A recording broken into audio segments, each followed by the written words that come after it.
Hello, everyone. It's Shane Conto, your Wasteland reviewer, and welcome to the Wasteland Watchlist here on the SPDM Crew Podcasting Network. And this is my weekly show where my guest and I play some movie roulette, pick a random film from my obscenely large watch list, and you never know what we're going to get.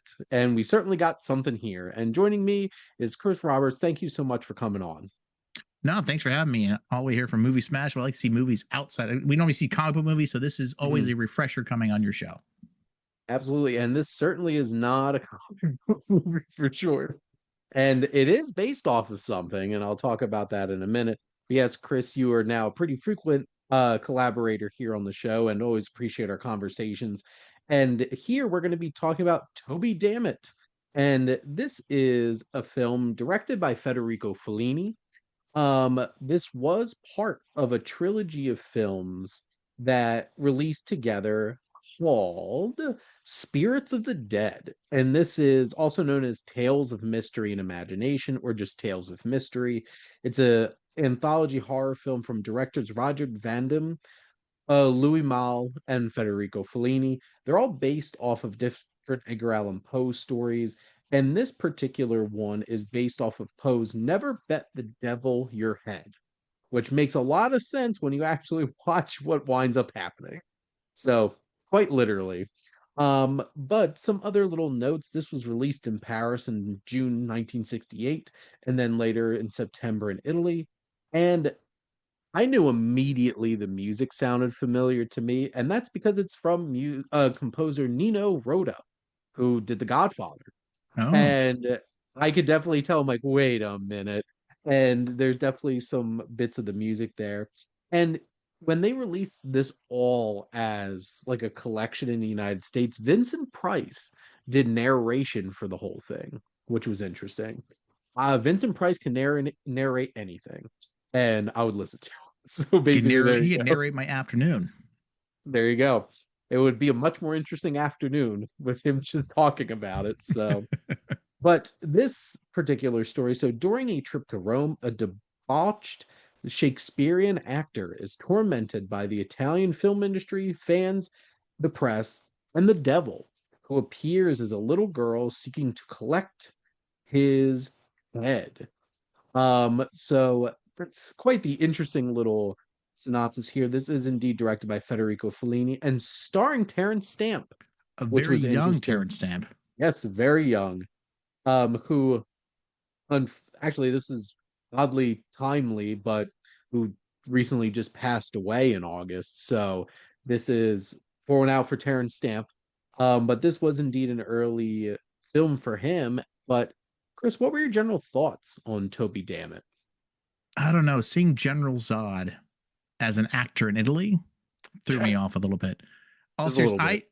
I actually watched. I didn't realize it was Terrence Stamp while watching it because he looks Mhm, so different at mhm. this time. I mean, he passed away. You know, God rest his soul. But time did not do well to this man in his early life. But like he really aged. You know, I wouldn't say terribly. I love the things he's been in, but he did not Yeah. look like Terrence Stamp at all during this. Of course, there Mhm. was also a lot of makeup that was in this, but my Little initial ghoulish. little ghoulish. Little ghoulish. He looked like a disheveled Beetlejuice. I can see that. Yeah. I, Watching this, okay, I went in this blind. I Yep. try not to.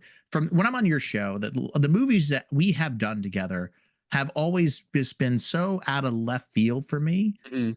I don't want to spoil it. I want to go in Yeah. blind. And I did that with this. I had no idea if it was a horror movie, a dark comedy, was it an art piece? I had no idea. So I started watching this and I'm like, is this like an art film?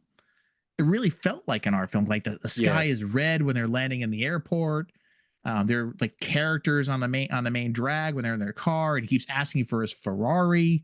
I was like, is this me like a materialism kind of thing? Like, what is going on here? Like, I did no research before watching this.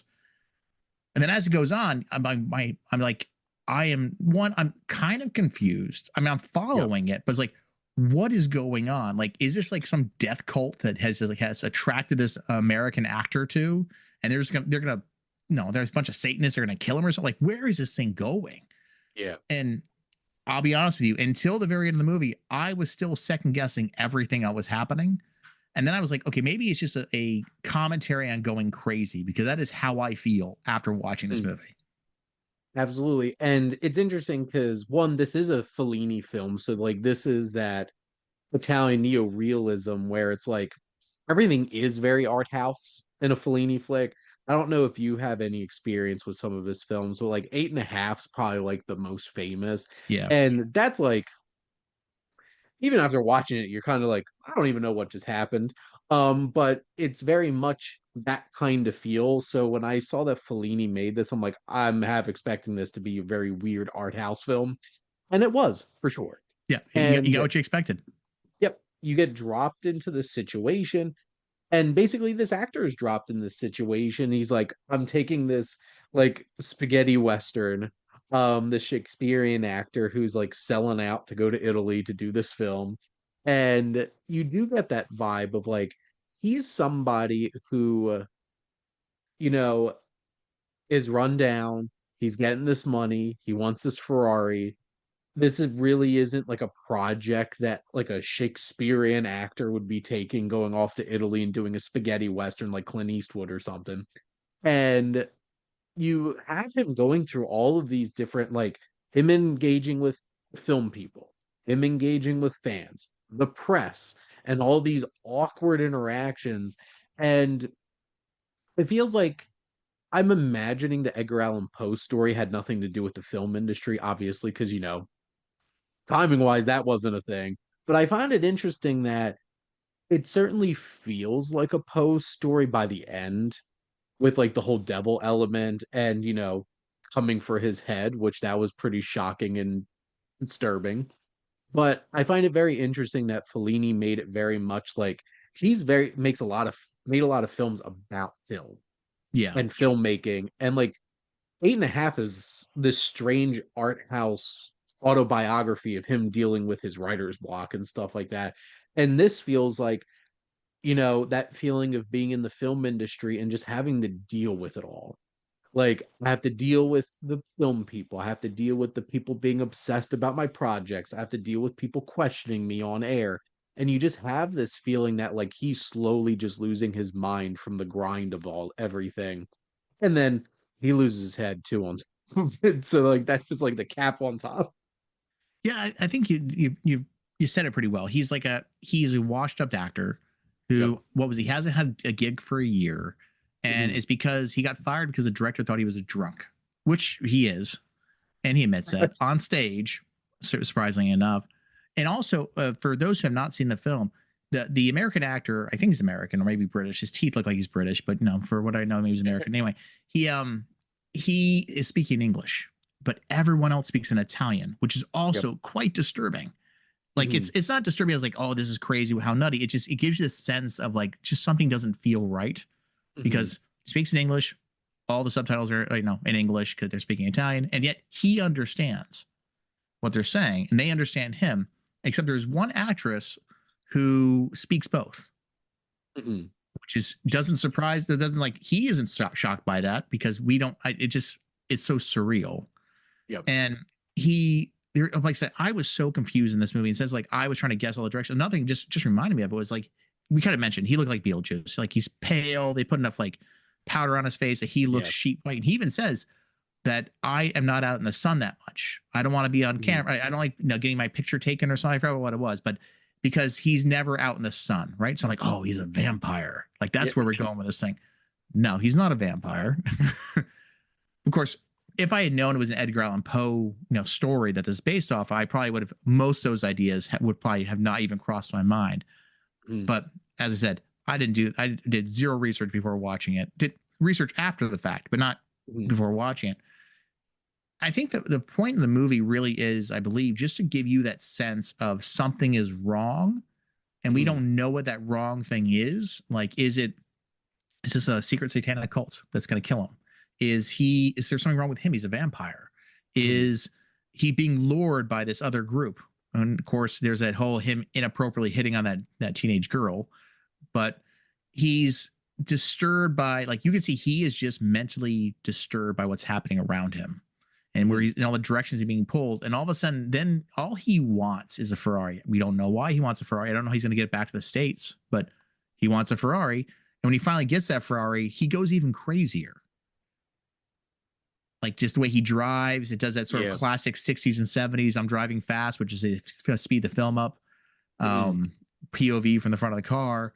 And it's kind of like his falling into madness that he gets lost in the Italian countryside and can't find his way back to Roma because he's just going crazy with the thing he always wanted. And now he's even losing that. It's very interesting too because once the film shifted into that last moment, because like up to this point, he's just surrounded by people being harassed in all these different ways. And he finally gets like, I just want this fast car so I could get the hell out of here. And then he just like lashing out. And I thought it was extremely thrilling once we got to that part because the way that Fellini shot this film was so intense and the car sequence towards the end. And then it really started getting like haunting and abstract with like its visuals and it is like this descent into madness, descent into hell. And then he completely loses all sense for himself and loses his head. And there's a lot of ways of thinking like this, that metaphor of him literally getting his head chopped off and like where he's like driving out into that space and then you get that cut of that wire and you're like, oh no. And just that disturbing imagery of little girl the devil with this chopped off head and you're just like well he did it, he lost it. And it's like we were watching him lose it the whole entire film and just being driven mad by all of this. And I don't know if this was some channel for like Fellini to just lash out on like all the frustrations he might have had with like the industry and the fame and all of this stuff and how he's feeling like I'm just going to completely lose it and at one point I'm going to snap. Hopefully he wouldn't have snapped behind the wheel of a Ferrari and Yeah. just started like driving wildly through the countryside. But it's very interesting because I feel like you can boil it down to something so simple like that, but the presentation certainly is not that. It is not simple. It is complex, it's strange, it's unnerving. I think Fellini really captured the sense of unease throughout this film. And I think it's to the point, Chris, with your perspective, like this had so much tension where you're just like, what should I be expecting? Like, is something like this really bad going to happen or this really bad going to happen? And, he has those visions of the devil, this little girl with the ball, and those things keep haunting him until he completely loses and succumbs to it in the end.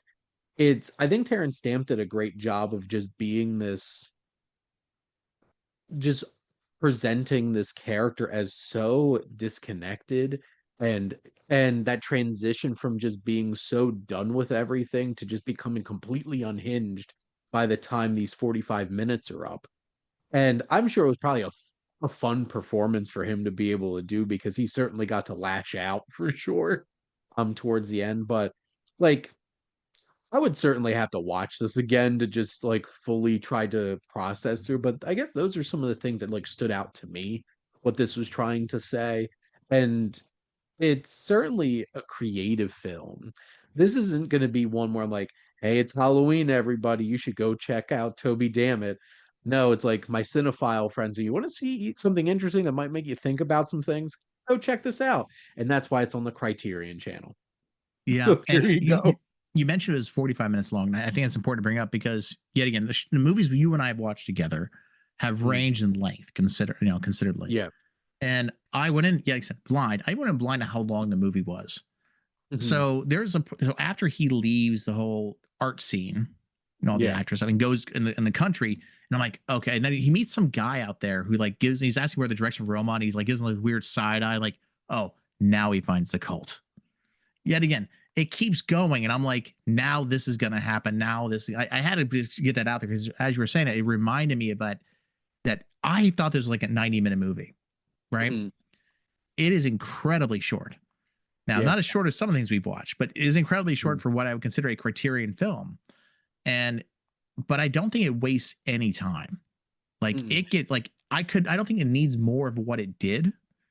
It got its point across. There's not much else to say, because I think the story really is he's aloof, he's disconnected, And because he's disconnected from everything around him, he's putting no heart into it, that he separates himself from mankind, and that's when he starts going crazy.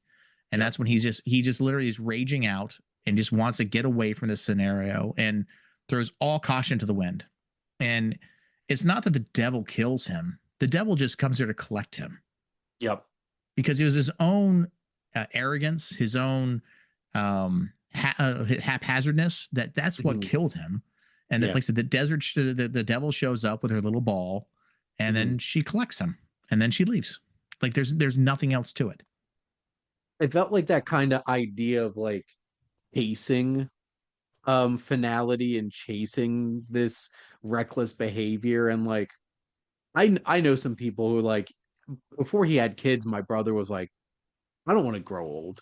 I want to make the most out of my younger years. Now he's singing a different tune now that he has kids. Oh yeah, But like that kind of like I'm gonna live my life hard and fast, and when it comes, and that's the life that this character wound up like going headlong into.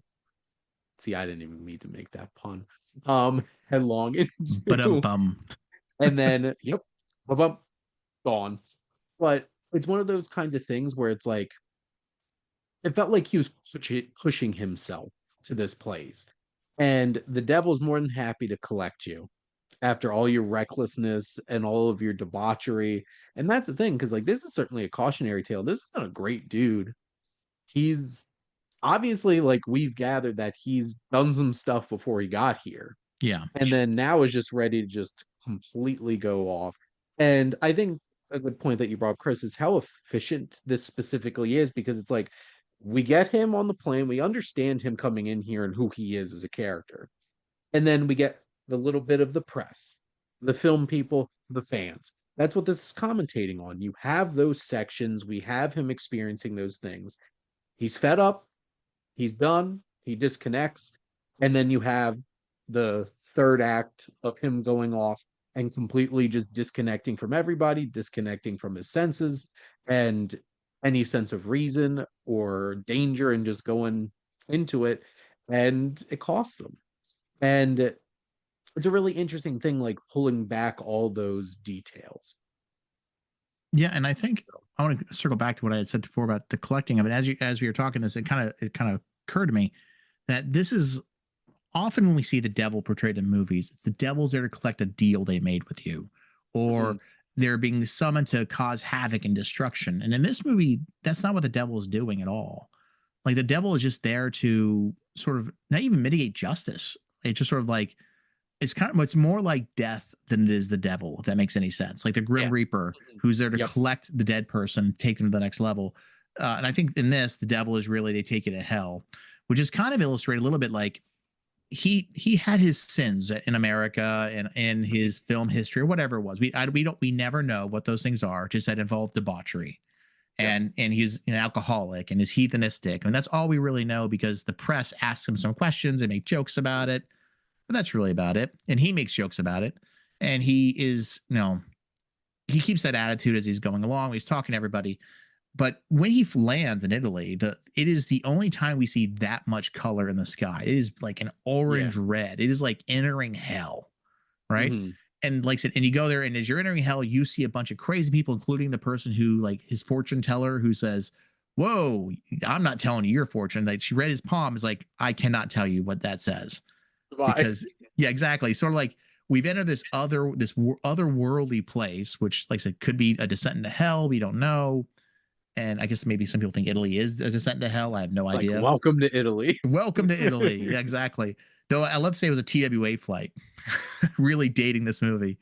And then from there, like it's all the wackiness and crazy. I don't want to say whack. Whack's not a good word for it. It's just craziness Yeah. that starts happening. Kind of like, so I think it's more like he has, when he arrives in Italy, he has arrived in hell. He just doesn't know it yet. And then now, as his life has to end, end by his own means and by his own actions or inactions, and then the devil will collect her prize. Absolutely.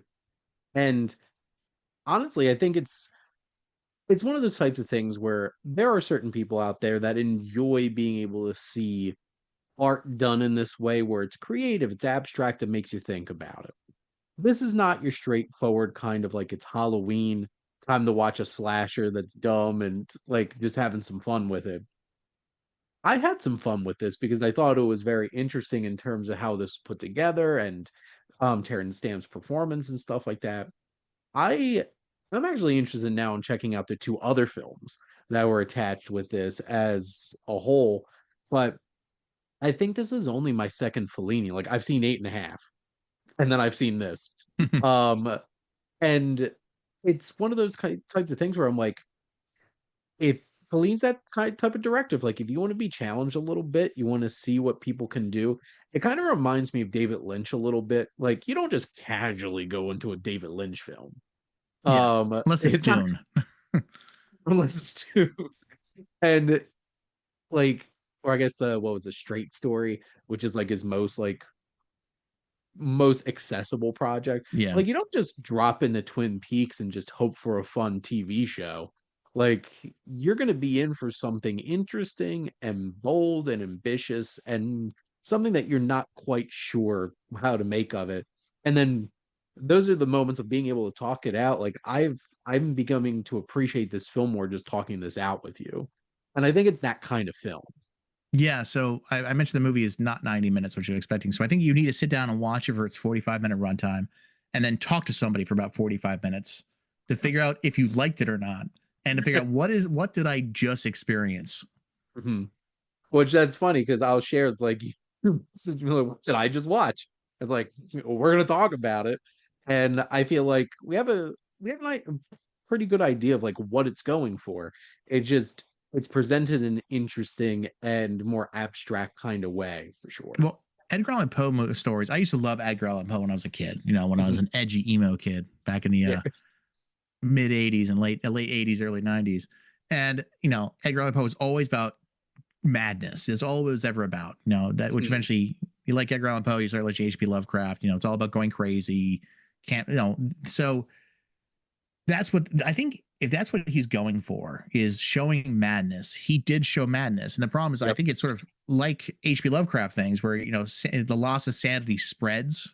I feel a Mhm. little less sane now after watching that too, because you're trying to like understand it while you're watching it instead of like this is a movie I think you need to sit down and just let it wash over you Yep. versus trying to analyze it while you're watching it because I tried analyzing it while I'm watching it because we've got the show we got to talk about it so I want to like Yeah. remember pieces instead of but the way this feels it should really be a sit there experience it and then talk to somebody about it to like just spill your thoughts about it not like discuss the best just trying to wrap your mind around it because yeah so I think he achieved the goal which Yeah. was make you feel as crazy as this guy Toby Dammit. What a Toby. crazy last name. That just sounds like some edgy kind of guy from like the 60s who's like, I want to be cool, and this is my name. It's Toby Dammit.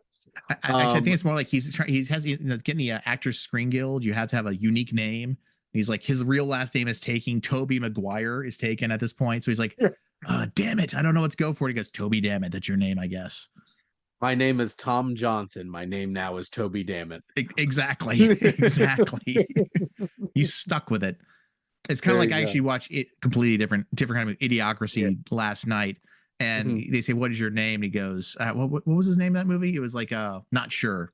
Same sort of thing. Like he's like, "Damn it!" That becomes his real name. There you go. Oh, Yeah, you didn't think idiocracy. I could connect this to idiocracy, did you? There you go. We'll Idiocracy will not be covered on the Wasteland Watchlist, as I have watched that plenty of times up to this point, but is something I would certainly want to talk to people about that feels even more relevant as the days go by. It Um, weirdly it does. weirdly does. But I guess, Chris, do you have any other thoughts on Toby Dammit before we wrap this up? No, I think that's really about it. The biggest thing, like I said, for people is like my recommendation is not is this good or bad. I'm not going to rate it. My recommendation is if you're going to watch it, just Mhm. watch it, experience it, and maybe watching by yourself is fine, but then have someone you can talk to and just try to explain not what happened in the movie, but what the movie is about. And then I think by the end of that explanation, you will like the movie better than when you first experienced. Because I know that's me. After us talking about it, I enjoyed it more. But when we first got on to start talking about this, I was like, I did not enjoy that movie. Well, and I am very much a math kind of person, math brained. Like when I try to avoid analyzing art with like an equation and stuff like that. It's so funny when I first started actually reviewing stuff, I had a Facebook page and it was like I had like 10 categories. I had point values for each of the categories and then came up with a number because math. And then after a while, I'm like, I don't even like rating films at this point. Like I only put stars on there on Letterboxd and stuff like that. I don't put a rating at the end of my reviews on my YouTube channel. It's about the film. And so connecting back to like similar to David Lynch, you're not going to go into a Federico Fellini film and just be like, does this check all the boxes? I'm like, there's no boxes here. No. There's circles and they all fuse together. What are you watching? I don't know.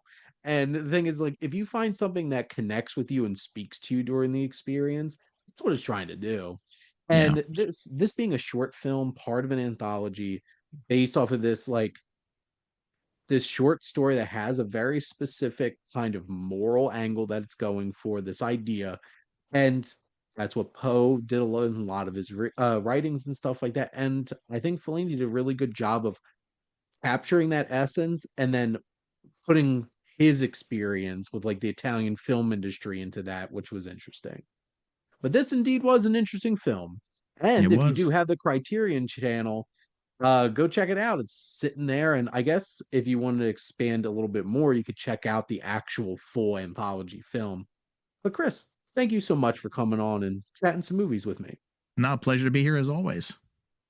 And thank all of you for listening. Make sure to comment, and share on this episode. What are some of your favorite Edgar Allan Poe adaptations? I've been watching a few Roger Corman, Vincent Price films from like the 50s and 60s where there were some adaptations. I just watched Fall the House of Usher. That was an interesting one for sure. And make sure to follow or subscribe wherever you listen to your podcast. The SPDM Crew Podcasting Network is ever expanding. We have a whole bunch of shows. I think last time I heard Mike say we have like 19 shows on here. And there's a range of different types of themes and stuff. So I'm sure you'll find something you're interested in, especially movies. We do a lot of that. And if you want to join the crew, and whether as a guest on one of these shows like this one, I always like having some people who play some movie roulette with me. Or if you want to start your own podcast, reach out to us on our website. And if you like our logo, check out HiFlyer Creative for all your digital marketing needs. But most importantly, thank you as always for tuning in and supporting the Wasteland Watchlist here on the SPDM Crew Podcasting Network.